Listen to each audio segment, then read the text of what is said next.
जागो, समय समाप्त हो रहा है। एक कहानी है कि बुद्ध एक बार जेतवन में उपदेश दे रहे थे और अंत में उन्होंने कहा, जागो, समय समाप्त हो रहा है।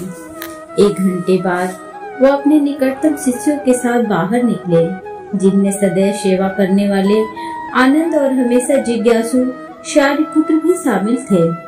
बड़ी संख्या में लोग अभी भी प्रबुद्ध ऋषि की एक झलक पाने के लिए इंतजार कर रहे थे। बुद्ध एक शांत कोने में द्वार के पास रुक गए ताकि भीड़ छट जाए और वे वहां से गुजर सके। तभी एक महिला ने उन्हें देखा और दौड़ती हुई आई। तथागत उसने झुकते हुए कहा, मैं एक नर्तकी हूँ और मुझे शहर के सबसे अमीर व्यापारी की हवेली में प्रदर्शन करने के लिए निर्धारित किया गया है। यह बात मेरे दिमाग से पूरी तरह उतर गई थी, लेकिन आप तो सब जानते हैं, जब आपने यह कहकर समापन किया, जागो, समय समाप्त हो रहा है, इसने मुझे आज मेरी प्रतिबद्धता की याद दिला दी। मैं आपको पर्याप्त धन्यवाद नहीं दे सकती। आज मुझे जो भी प्राप्त होगा उसका आधा हिस्सा आपके चरणों में अर्पित कर दूंगी। बुद्ध मुस्कुराए और उसे आशीर्वाद दिया। वे मुश्किल से कुछ ही कदम चले थे कि एक आदमी बुद्ध के पास आया और उनके पैर पकड़ लिए।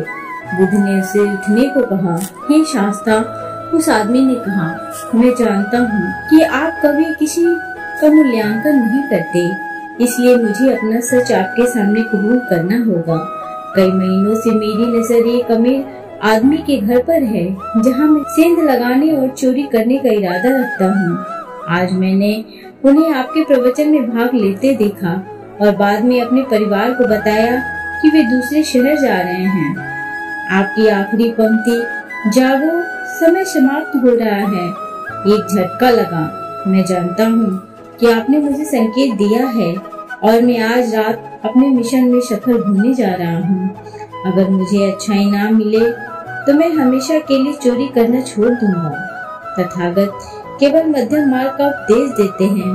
बुद्ध ने तीसरे व्यक्ति में खुद का जिक्र करते हुए उस व्यक्ति से कहा, तथागत कभी किसी को ऐसा कुछ करने के लिए प्रोत्साहित नहीं करेंगे जो किसी अन्य व्यक्ति की भलाई को नुकसान पहुंचाए।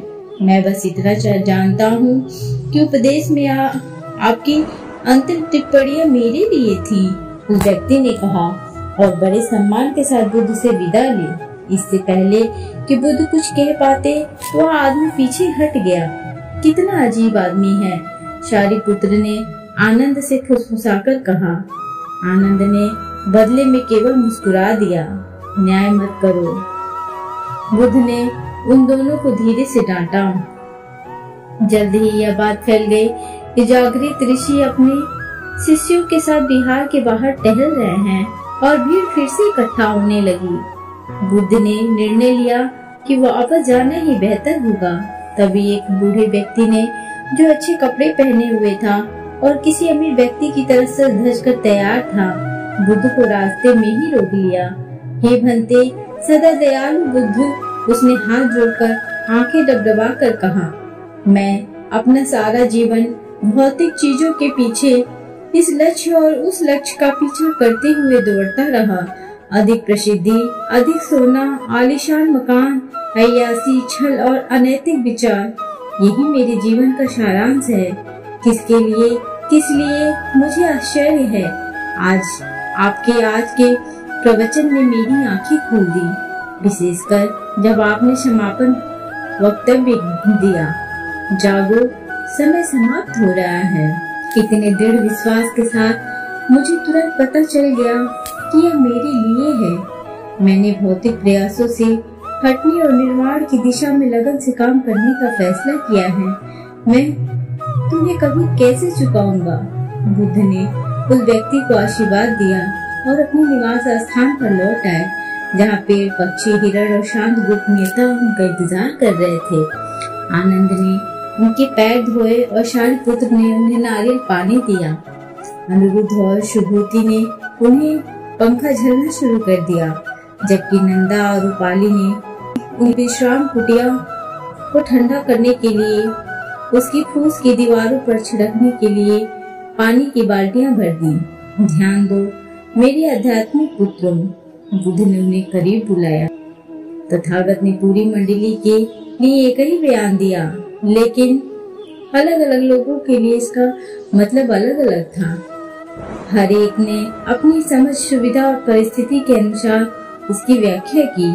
इसलिए मैं कहता हूँ, आपकी मुक्ति केवल आप पर निर्भर करती है। क्या आपने देखा है कि जब दूसरा व्यक्ति हमारे कार्यों को स्वीकार नहीं करता है या हम उनके कार्यों को स्वीकार नहीं करते हैं, तो हम संघर्ष में पड़ जाते हैं। उनकी हरकतें सही नहीं लगती, या इससे भी महत्वपूर्ण बात यह है कि उनका नजरिया हमारे जैसा नहीं है। हो सकता है कि वे एक ही संस्कृति में पले बढ़े हों, हो सकता है कि उन्होंने आपके जैसे स्कूल में पढ़ाई की हो सकता है कि वे भी आपके ही घर में पले बड़े हों, और फिर इसका मतलब यह नहीं है कि वे दुनिया को उसी माध्यम से देखते हैं। उपरोक्त कहानी में उन्होंने सही दृष्टिकोण पर बहुत जोर दिया है, जिसका अर्थ है एक ऐसा दृष्टिकोण जो अहिंसक हो विचारों, वाणी और कार्यों में। कि मैं जो महसूस करता हूँ और सबसे ऊपर जो कुछ भी मैं अनुभव करता हूँ, उसके लिए मैं जिम्मेदार हूँ। यह या तो मेरे कार्यों या मेरे जीवन का परिणाम है। वास्तव में अष्टांगिक श्रेष्ठ मार्ग सही दृष्टि से शुरू होता है, क्योंकि उनके अनुसार और मैं सहमत हूँ, संपूर्ण समझ अभाव में बाकी सभी चीजें बिखर जाती हैं। सीधे शब्दों में कहें तो सही दृश्य में निम्नलिखित शामिल है। हमारे कार्यों के परिणाम होते हैं, मृत्यु का अंत नहीं है। हमारे कार्यों और विश्वासों का परिणाम मृत्यु के बाद होता है। यदि दो लोग दुनिया को एक ही तरह से देख सके, तो उनमें एक दूसरे के साथ कोई संघर्ष नहीं होगा, और आमतौर पर यही पूरा संघर्ष है। दूसरे व्यक्ति को आपका दृष्टिकोण देखने में क्या आपको उनका दृष्टिकोण देखने में मदद करना। एक आदमी को कोई बात समझाना मुश्किल है जब उसकी तनख्वाह उसे न समझने पर निर्भर करती हो। मैंने महसूस किया है कि यह वेतन हमेशा मौद्रिक नहीं होता है। अक्सर यह तिरछी नैतिकता और सामाजिक कंडीशनिंग के रूप में हमारी कसकर पकड़ी गई मान्यताओं से ज्यादा कुछ नहीं होता है, जिसका सामना हम व्यक्तिगत, पारस्परिक और व्यावसायिक स्तर पर हर समय करते हैं। किसी भी स्थिति में वांछित परिणाम प्राप्त करना लगभग पूरी तरह से इस बात पर निर्भर करता है कि आप दूसरे व्यक्ति को अपनी कहानी खरीदने के लिए राजी कर सकते हैं या नहीं। दो लोगों या संस्थाओं के बीच शांति तभी कायम रह सकती है जब एक दूसरे के दृष्टिकोण को देख सके। इसके बारे में सोचो। यह सभी संघर्षों का मुख्य कारण है, हमारे सर्वव्यापी संघर्षों का आधार है। दूसरा व्यक्ति या पक्ष यह नहीं समझता है कि हम जो करते हैं वह क्यों करते हैं, या इसे स्वीकार नहीं कर पाते हैं, और इसके विपरीत भी हम उनके तरीकों को स्वीकार या समझ नहीं सकते। प्रतिमान को बदलने के लिए, रंगीन लेंस को हटाने के लिए और दुनिया को वैसे ही देखने का साहस रखने के लिए धैर्य, सहानुभूति और ज्ञान, कभी कभी मार्गदर्शन भी की आवश्यकता होती है। वास्तव में विचारों की गैर परीक्षा अच्छे ध्यान के 6 सिद्धांतों में से एक है।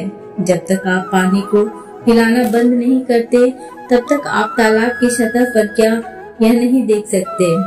जब मन निर्णय और विश्लेषण के साथ उग्र हो रहा हो, तो उसे शांत करना, ताकि आप चीजों को वैसे ही देख सकें जैसे वे हैं। यही ध्यान है।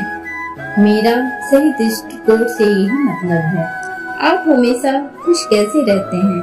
मुल्ला नसीरुद्दीन के मित्र ने एक दिन मुझसे पूछा। मुल्ला ने कहा, यह बहुत आसान है मेरे दोस्त। मेरी एक सुंदर और बुद्धिमान पत्नी है। चाहे मेरा दिन कितना भी तनावपूर्ण क्यों न हो, मैं घर जाता हूँ और उसके साथ एक शांत अंतरंग शाम बिताता हूँ और मेरा तनाव दूर हो जाता है। वास्तव में यह काम करता है, मुझ पर विश्वास करो। उसके मित्र ने इस सलाह के लिए उसे धन्यवाद दिया। लगभग 2 सप्ताह बाद जब मुल्ला अपना खाना खा रहा था, उसने दरवाजे पर दस्तक सुनी। यह उसका दोस्त था जो नीचे की ओर देख रहा था। हाँ अब सब ठीक है? मुल्ला चिल्लाया। मैं बहुत तनाव में हूँ मुल्ला, उसने कहा, और मैं तुम्हारी पत्नी के साथ एक शांत शाम बिताने के लिए तैयार हूँ। आप जानते हैं, दुनिया को दूसरे व्यक्ति के नजरिए से देखने का मेरा क्या मतलब नहीं है।